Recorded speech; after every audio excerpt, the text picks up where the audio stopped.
Robert Earl James is an individual that I consider to be a friend as well as an advisor. He's the kind of friendship that you want to be affiliated with. The three words that come to my mind when I think about my dad are father, mentor, and friend.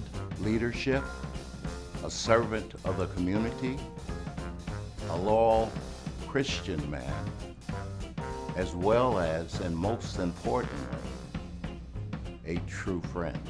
Honest, loyal, hardworking, devoted to his family and his fellow man. Balanced, personable, and kind. Has a tremendous background in music, the sciences, especially mathematics. A man of deep integrity with a moral compass. He has managed to live his life and combine those two personally and in his business life. The name Robert James means to me is Carver State Bank, and Carver State Bank means Robert James. The one person that God put on this earth for me to be married to and to have a loving relationship and family with.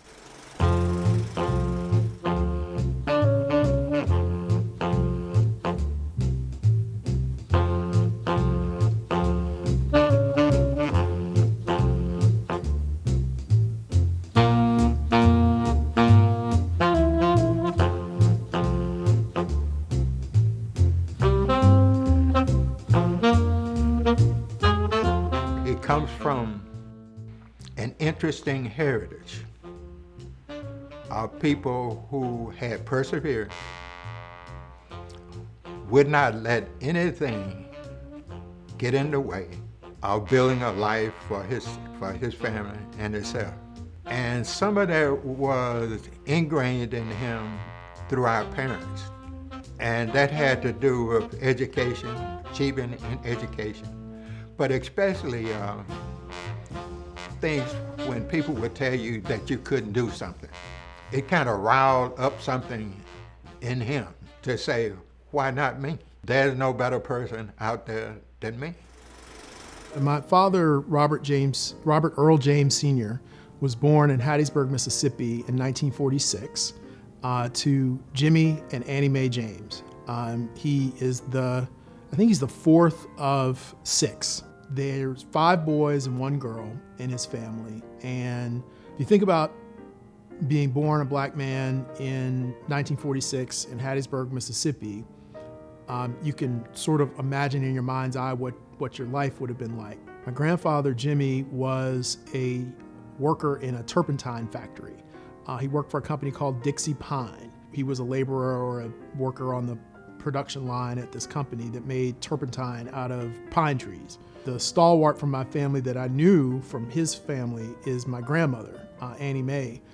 And Annie Mae was an entrepreneur. She ran her own beauty parlor. Grandma had a beauty shop in the front room of the house. She was a community activist and community leader, someone who was involved in the local NAACP, the local voting rights movement, hosted freedom riders in her house that came down from the north in the 1960s. My grandmother was a named plaintiff in a federal lawsuit against Forest County, Mississippi, to give black people the right to vote. My parents were married in 1937 at a church called Zion Chapel AME Church in Hattiesburg, and we all ended up joining that church and being members and active participants in affairs of that church. Most of my life I spent either at a church event, studying, in some extracurricular activity related to the school, or playing baseball.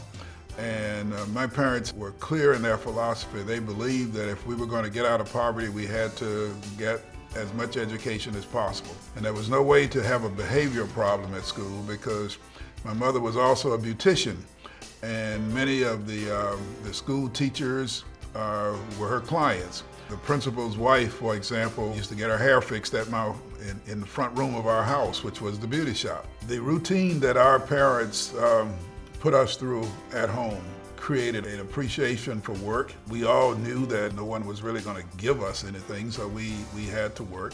We also had this appreciation for education and training. I was a serious student, always, from elementary school right straight through. I always studied hard. I don't think I've ever turned in a report late to any teacher or asked for an excuse to turn it in next week. We learned to meet deadlines. We learned to do our best at every classroom assignment. We learned to participate in class. We learned to obey the teachers and their instructions. And all of that is a result of the type of household that my mother and father ran.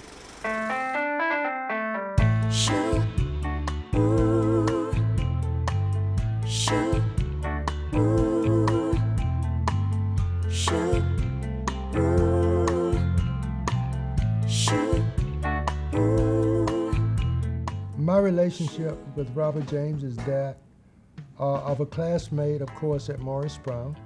We spent 4 glorious years there together, but more than that and deeper than that, we are fraternity brothers, belonging to the same fraternity. We found early on that he and I had similar interests. I came to Morris Brown to play in the band. I was ready for the band, but I was not ready for the classroom.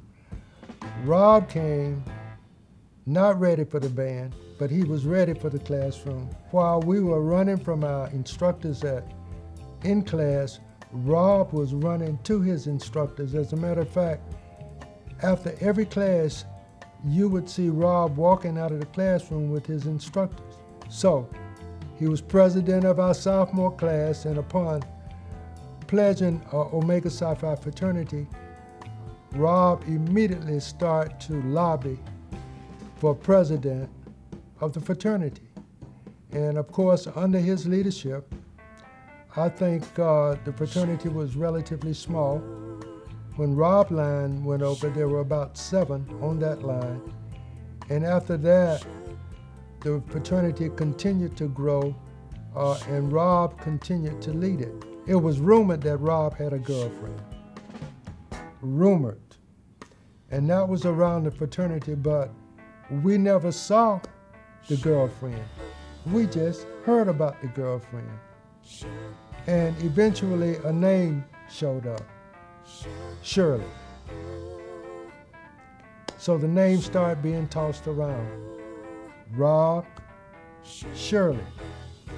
But Shirley didn't have a face. Well, Rob and I ended up going on a double date. Me with my girlfriend, who is now my wife, and Shirley, that we didn't know whether she existed or not. So we're leaving Morris Brown campus. Rob hands me the keys. We ended up going over to Spelman, and sure enough, there was a Shirley. Now, he introduced her as his girlfriend, but she never said that she was. But she never said that she wasn't. I got paired up. I was with Barbara, but Barbara was telling me the whole time I was trying to talk to her, she was telling me about her roommate. And I found out later that she was also telling her roommate, who was now my wife, about me. So she matched us up. So we were matched up by this student leader who was from Jackson, Mississippi, who I knew from high school. And so that's how I met Shirley. Now that's my side of the story. You'd have to get the real story from my wife. We met in September of 1964 during our freshman year in college. He was a freshman at Morris Brown, and I was a freshman at Spelman College. We dated throughout college. Things got a little serious when he allowed me to wear his fraternity sweater. That was something that was traditional when you were serious about a young lady. And then when you let a young lady wear your fraternity pin, that was the next serious step. We were married in August of 1968. I had to move the wedding date up because he had already gotten accepted at the business school at Harvard. I did well in undergrad school. When I was trying to decide what I was going to do after undergrad school, recruiters were coming for corporations and people were going on interviews. I think I had made up my mind that I was going to go to graduate school, and so I had to decide which graduate school to apply to, and I decided that I would go for an MBA degree, but I'd heard that the Harvard Business School was the best business school, and I figured that I would apply to the best business school. And so I applied to Harvard, and Harvard was recruiting, and they sent a recruiter by the name of Fred Folks down to the Atlanta University Center to encourage some African Americans who were at either Morris Brown, Clark, Spelman, or Morehouse colleges to apply to the Harvard Business School. But after that presentation that Fred Folks did, I walked up to him and told him I'd already sent my application in and I expected to get my acceptance letter in the next week or so. I received my acceptance almost a day or two after he did his presentation. At the time I applied to Harvard, I had no idea of how difficult it is to get into the Harvard Business School. I first knew Bob when we were freshmen at Harvard Business School. He was the only African American in that class, but yet he taught all of us about the journey of African Americans in the Deep South. It was the fall of 1968. My wife Patty and I had been in the deep rural part of Ethiopia for the previous 2 years as Peace Corps volunteers. We came back to America in turmoil. There were the riots in Chicago at the convention. There was the Civil Rights Movement. There was the Vietnam protest and the Vietnam War underway. In the fall of that year, I walked into Section D at the Harvard Business School. And sitting on the far side of that room was a young African American. And he sat there almost alone. And so I moved across the room and found myself next to him. And for the next 2 years, we spent time together. He brought to me the African American experience, and I shared with him the African experience that we had had. And we grew close together during that period of time. And it wasn't long before he became a leader in that Section D class, a leader who was able to explain to all of us what it was like to be discriminated against and how that really harmed this nation. And throughout it all, he never showed a sign of anger. He was always poised. He was always quiet, but very, very firm in his determination. And I know that certainly I know many of my classmates left that section with a better understanding of a fundamental problem in America. And I know most of us spent our intervening years, now 50 years, at trying our best to address the issue. And as I went into politics in California, Bob was in Savannah, building a community, using the resources of the Carver State Bank to develop the opportunities that are so essential for any community, particularly for the African American community. And he did that year after year, decade after decade, and rose in prominence across this nation as a community banker, as a leader for the African American Banking Association. I would have to type his papers. I had an old Royal typewriter, manual. Those papers, they were case studies, and they had to be taken and put in a slot by a certain time every week. So he never missed it. And the whole 2 years he was there. But the first year of marriage, right after I started working, within about the first 2 weeks, because you didn't get paid for a month in advance. So we had kind of gone through all of the little monies that we had gotten for our wedding.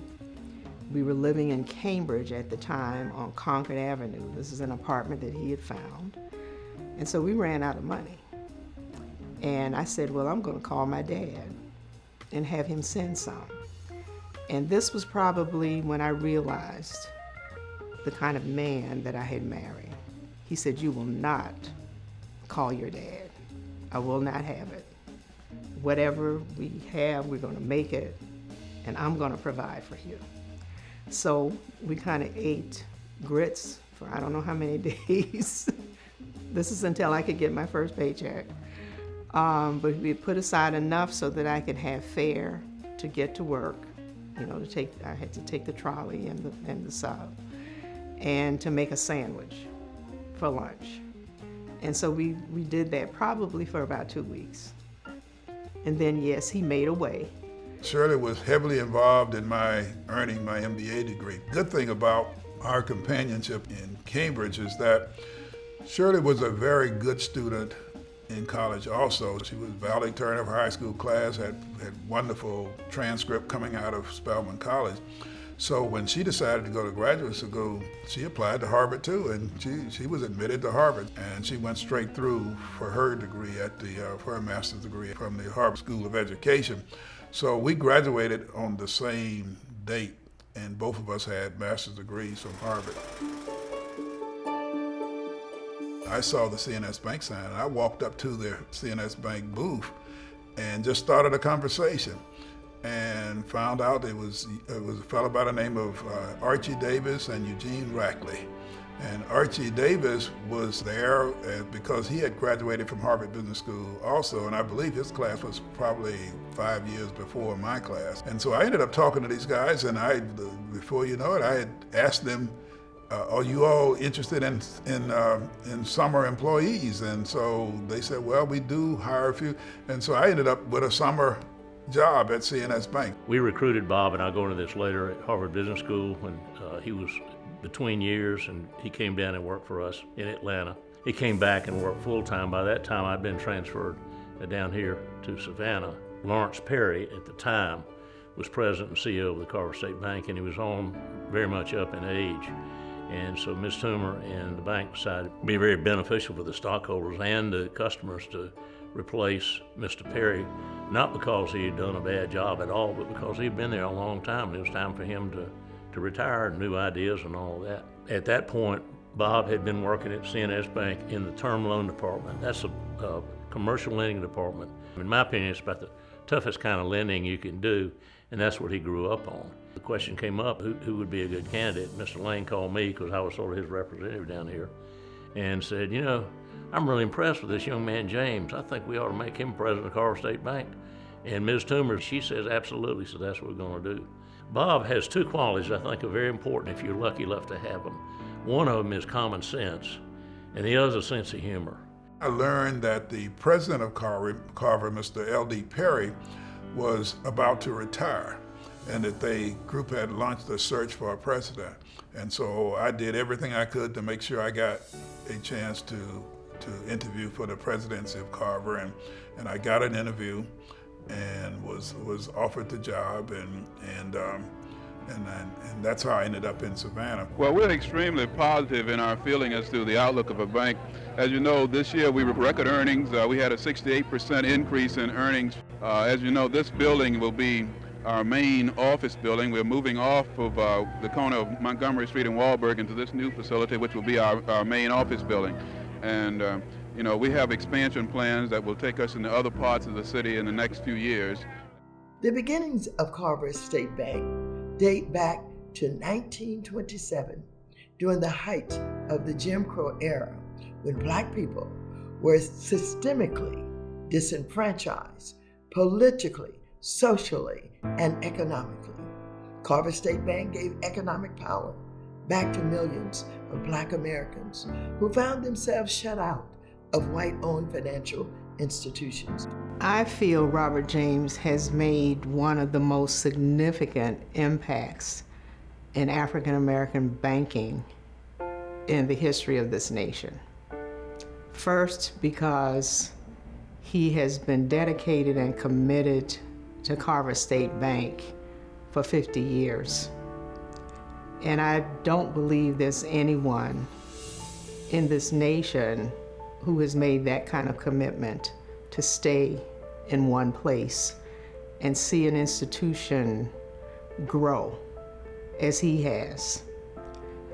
In reference to the Savannah community, he just became so much involved and loved and was committed to growing this community, and especially in reference to representing African Americans in this community but also advocating for African Americans in this community, and especially those who are basically underserved.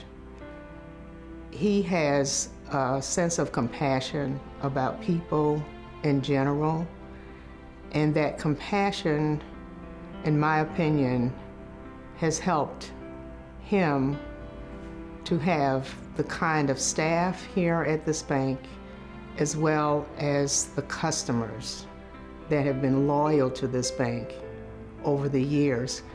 And that has helped, I think, this institution to be maintained for the last 95 years without ever having the risk of being closed.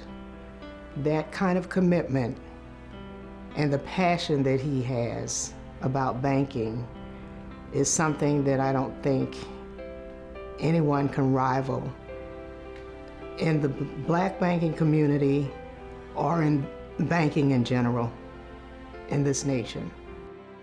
The thing I'd like to say about Carver is that Carver State Bank's mission is to provide the building blocks of financial freedom. We're focused on that mission. We are providing 4 building blocks of financial freedom. We are helping people build their homes, build businesses, build their money, and build their communities. And everything we do is focused on one of those 4 building blocks of financial freedom. I've done things like help the bank expand into complex federal tax credit program that helps drive equity investments into underserved communities for things like manufacturing facilities and healthcare and childcare. I've been able to help us reimagine our technology and how we use technology to serve customers. We've been able to raise enormous amounts of capital for the bank to help the bank grow again so we can have more impact. Help the bank to define its mission better, to really focus in on a mission, which is to provide the building blocks to financial freedom, and then take that mission and then build a business plan around it so that we know that what we're doing is always going to be focused back on that mission. So we had community involvement as a business priority of Carver State Bank. That served us well because that meant that we were I was immediately accepted by the business community. I was involved in organizations in the Black community, at ACP, other organizations, and got heavily involved in local politics in supporting candidates for various offices. And so I amassed a tremendous group of friends and supporters, and many of them became supporters of the bank. I feel that Robert James has made a great impression here in our community. I met him at the very beginning when he and his family moved here to the city. And he has always been about the people. Remember, Carver State Bank is one of the oldest African-American banks here in the United States. And he brought with him a lot of great ideas on how to expand and get more people to become members. As you know, back in those days, and I can use myself as a personal example, my credit was bad. You know, I didn't know if I could get established. I had divorced and done all of those things. But when he came, I'd just been given a $300 loan to buy a car, a Renault. They don't even make those anymore. But as he became the president of Carver State Bank, it was instilled in him that this community, the African American community, was very important to us here, because they would help you to build on your finances, and they would also teach you. I feel Robert James has made an impact on the community and in general the banking industry by offering products and services to the unbanked and the underbanked members of our community. He was the right man at the right time, I think, when he came to Savannah, to be a bridge and a bridge builder between different segments of the black community, different segments of the community at large, bridging the black community and the white community at a time when the community really needed that kind of voice to be that person who's in the room in the Chamber of Commerce, but also in the room at the black churches. A Carver Bank is critically important. It was the community bank that was started in a period of time where the African American community in the South was faced with gross discrimination was underway. There is no economic development without a strong financial system that is serving the community.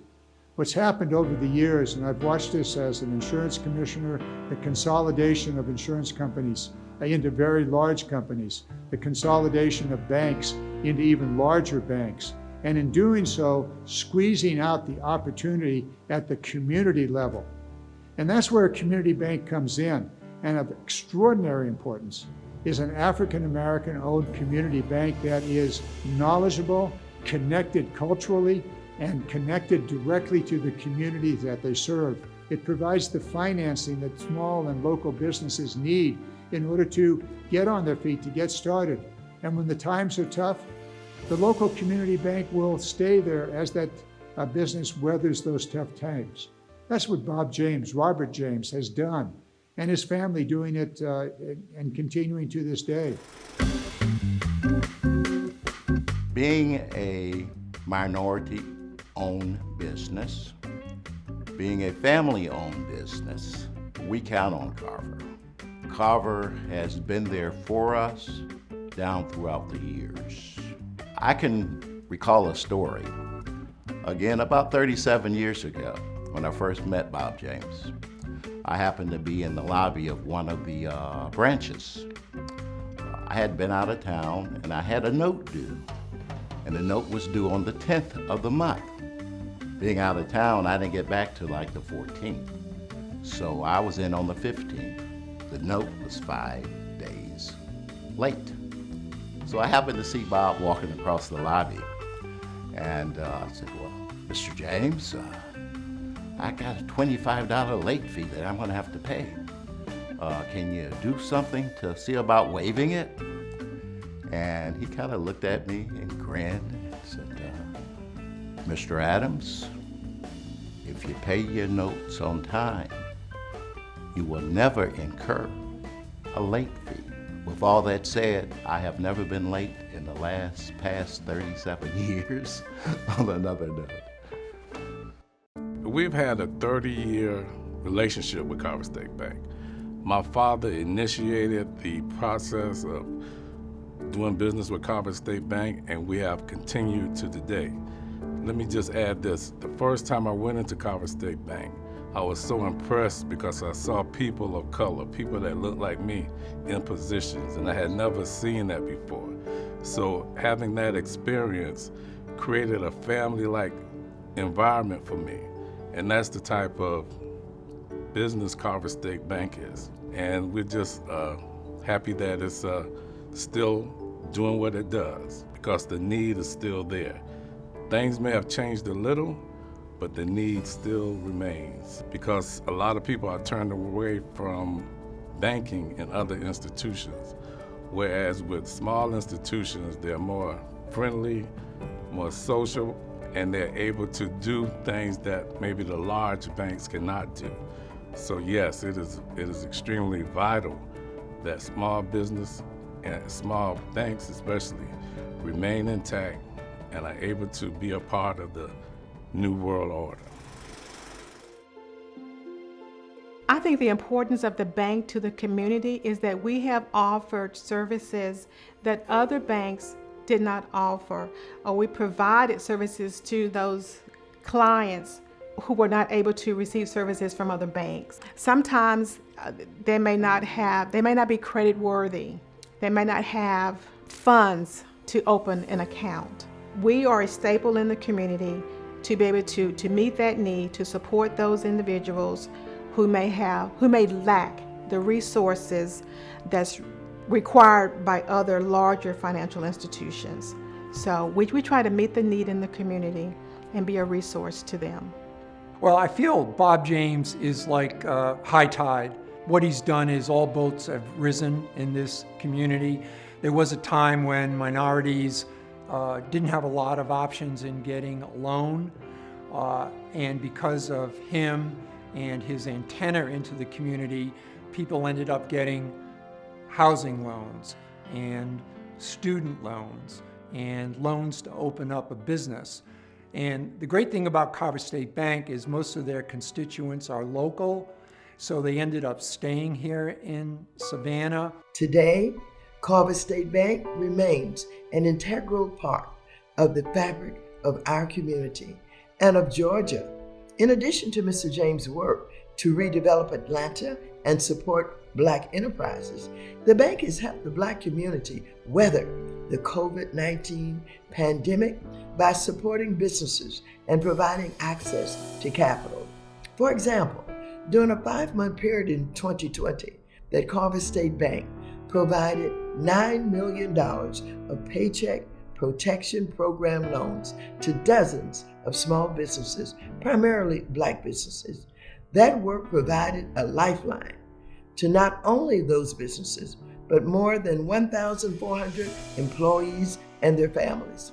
It's really critical that our community have the same opportunities to build wealth that everyone else in America has. And for decades, generations, really centuries, we've not had the opportunity to build generational wealth. In many cases, Black people were the source of wealth, like physically, literally, we were the source of wealth. Our ancestors were the assets that helped so much of this country build its wealth. It's really important for institutions like Carver to be able to assist people to build wealth for the next generation. And so it's very, very important that we maintain institutions like Carver inside the Black community, we maintain control and we maintain ownership of them. Generational wealth is something that we have to really focus on creating. And I think the way that we do that is through strengthening the Black-owned banks. The American free enterprise system is built upon access to capital. So having an access to capital is extremely important. And so I have become totally immersed in this, in the concept of building and strengthening African American owned businesses, and even more so African American owned banks. I believe that Carver succeeded because, number one, we've had consistency of leadership. The bank is 95 years old, and we've only had 3 presidents in our history. And one of those 3 presidents was actually the founder of the bank. His name is Lewis B. Toomer. Lawrence D. Perry followed Toomer, and Lawrence D. Perry worked in the bank with Mr. Toomer. I succeeded Mr. Perry, but we've had only 3 presidents. We've had a board of directors that were, although it has changed in the names of the people, but in terms of their vision for the Black community, the vision for the bank, it has not really changed a great deal. People don't realize he and his family are still living in the house that they purchased in 1971. The same house, the same neighborhood, and they probably could live wherever they want to live. They are about family, community, and working together for the good of the people. It was a great upbringing. I'm the oldest of 3. I have 2 younger sisters, Ann Camille and Rochelle. I remember a lot of fun times, a lot of great trips, getting a chance to really be exposed to the wider world. Education was very much an emphasis in my house growing up. My father was a bit of a disciplinarian. He took the disciplinarian role when we were younger. You know, my dad was pretty intimidating when I was young, because he was tall and had a deep voice. And, you know, if he spoke with a lot of authority. You know, he ran a tight ship in the house, and he expected a lot of us. We had a lot of joy, but we had a lot of expectation as well. The expectation was that you were going to do your best and that you would go and push yourself and push your achievements as much as you could. The expectation was that you would be a leader and not a follower. What made us happy was that we allowed each other to pursue the passions that we had in life and in our careers. His was banking. Mine was counseling and testing out at Savannah State University. We both are very busy and very involved, and so I think one of the keys is that we have independent lives. We choose to work together on just about everything. We have mutual agreements, understanding on how the children should be raised. We raise them the way she wants to raise them. And that's the way it works for most things. When she says that this is the way it's going to be, I said, yes, that's the way I thought it should go. So we have that understanding.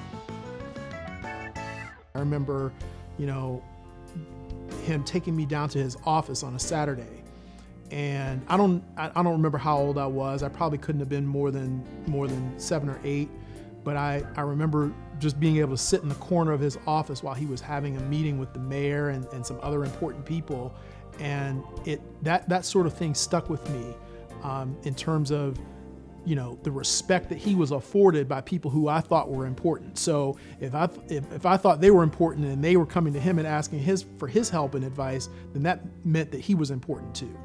Within the AME Church, the African Methodist Episcopal Church, you really can't mention Bob's name without mentioning his wife Shirley, their team. The three of us happen to be a member of the same church, the St. Philip AME Church. Bob serves on the trustee board, as well as Shirley and I serve on the steward board. Bob's devotion toward the church, the leadership again, the financial support that he gives is just amazing. Matter of factly, we had a little joke going around that if Bob ever ran for bishop, he would be definitely elected. I'll never forget, I said to him, I want to nominate you for the Cedar Board. I want to be on the Cedar Board. And we nominated him for the Cedar Board. And he was one of the most outstanding members, giving back to the community, helping to bring about economic development in this community. And he once he got on the board, he enjoyed it. Then, he became a part of the hospital board at St. Joseph. He was the chair of all of that. I keep up with his history because he always says, no first. But my political campaign, I would always say, Bob, I'm going to run for so-and-so and so. Need help. I don't know why you want to do that.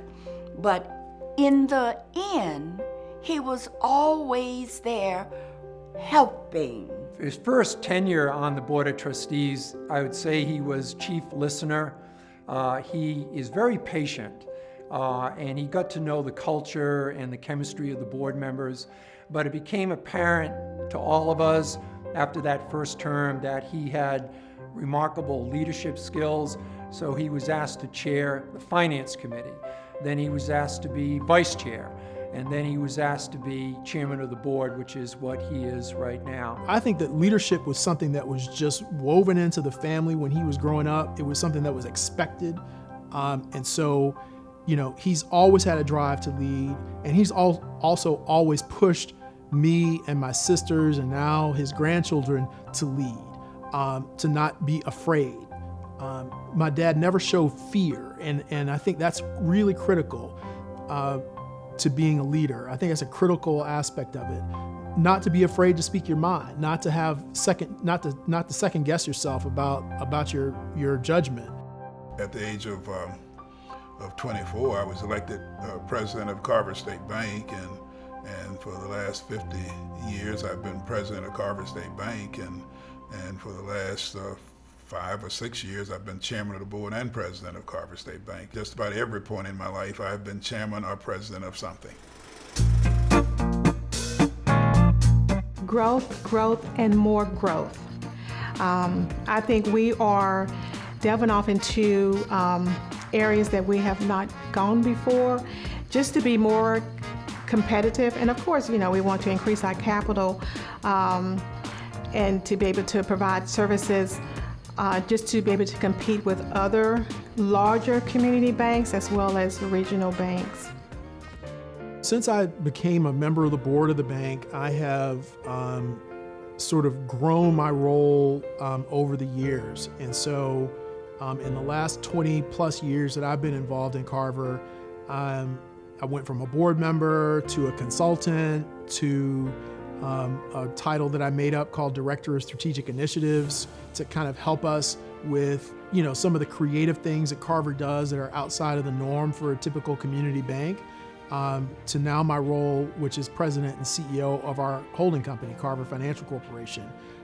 And through all of those roles, the focus that I have had has been on how do we grow this institution that has been around for 95 years, that was founded by an African American on the eve of the Great Depression in segregated Savannah, Georgia, that has survived this long. How do I take that and help my dad and the rest of the leaders at Carver project this institution into the future? How do I help it grow? Well, Bob has been a leader as long as I've known him. From 1968, the fall when we sat for the first time in Section D classes, to this very moment. He was the president of the National Bankers Association, and he remains actively involved. Right now, I want Robert James to be on the Federal Reserve.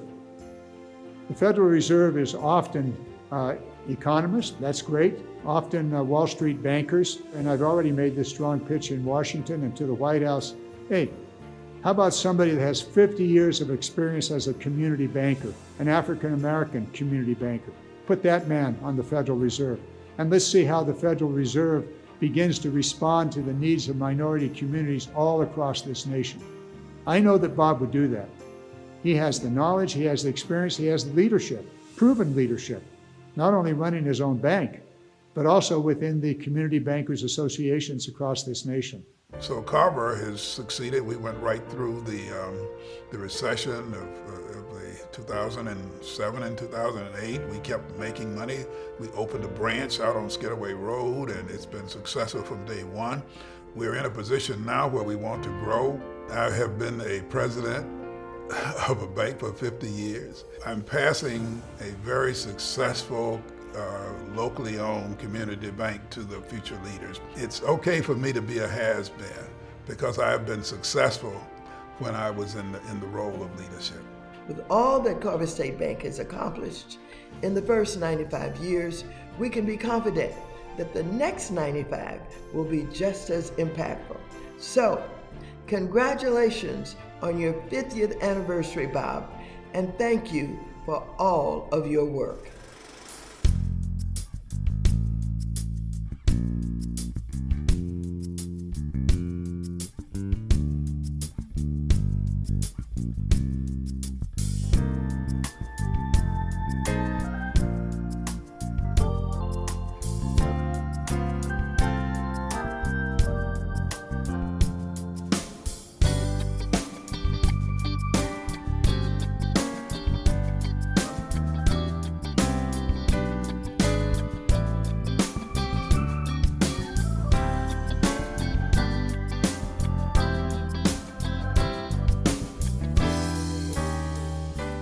Listen, I'm 80, I'm retired, I got nothing to do except what I want to, and I wanted to come do this, for my friend Bob, and we've had a great friendship and wonderful relationship for many, many years, and I just really cherish that. There was one thing that I have to tell you this that Rochelle will probably say that I missed, and that was about their dad when we would travel, that he would always be behind, well, get ready, get ready, get ready. We were all ready, and guess who was the person who was always late?